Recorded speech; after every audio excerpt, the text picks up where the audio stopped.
Let's talk about a basic communication model. Now, you've probably seen a communication model in your undergraduate studies, maybe in a communications class, or maybe a psychology class, or maybe even in a basic marketing class.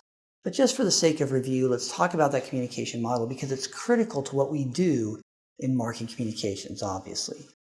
The basic model is we have one person, A, sending a message to a person, B. Now, typically people will talk about a sender and a receiver. I put those in quotation marks because I truly feel like it's hard to distinguish something about the senders and receivers when typically we have dyads, right? Where we have A communicates to B, then B communicates back to A. And a lot of times these things happen almost simultaneously, and I'll talk about how that happens in just a minute.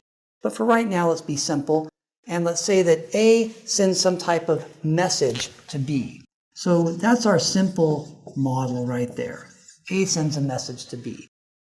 But it's not so simple, because in order for A to send a message to B, A has to do something very important. A has to encode that message. And so this encoding takes place before the message even is formed.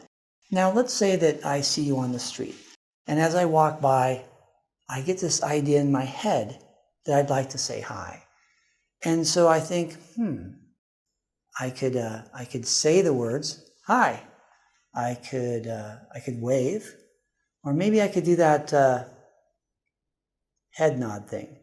Either way, I've decided inside my head, perhaps without even thinking about it, I've decided that I'm going to encode my message in a certain way and then deliver that message to you.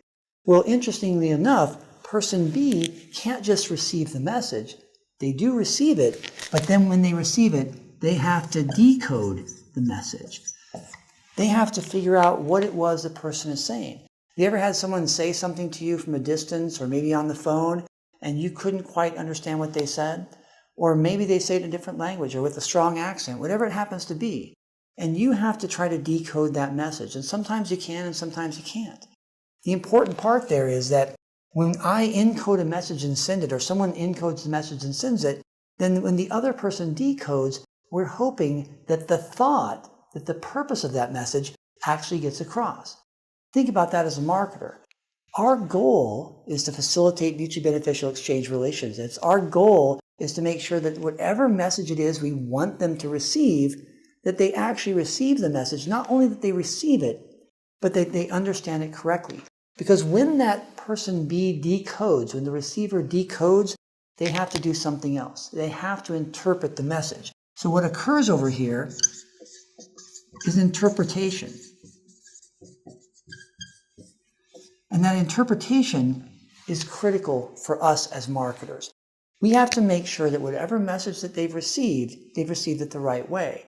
Now, when we start to talk about elements and these small little things, these small details in a message, whether it's line or the tone of a voice or the tempo of music, whatever it happens to be, we might have this idea on how the receiver might interpret what it is in that message that we're sending. Now, there's other things, of course, we have to take into consideration, that messages are sent within particular channels. We'll spend a lot of time talking about those channels later on, whether those channels are advertising or sales promotion or events or public relations or word of mouth, whatever it might be. And there's another thing we have to consider always, and that is that in any simple basic communication channel, there's noise. And noise not only in the channel, but there's also noise in the encoding. There might be times that someone wants to say something or wants to get across a message, but they don't quite get that message out the right way. There's also noise in the decoding, where the message might be seen. There's a billboard, and as you drive by, you only see part of it, and you don't quite get the entire picture of what's going on with that billboard, or there may be noise in the interpretation as well. All of that fights against us as marketers trying to get our message across in the right way.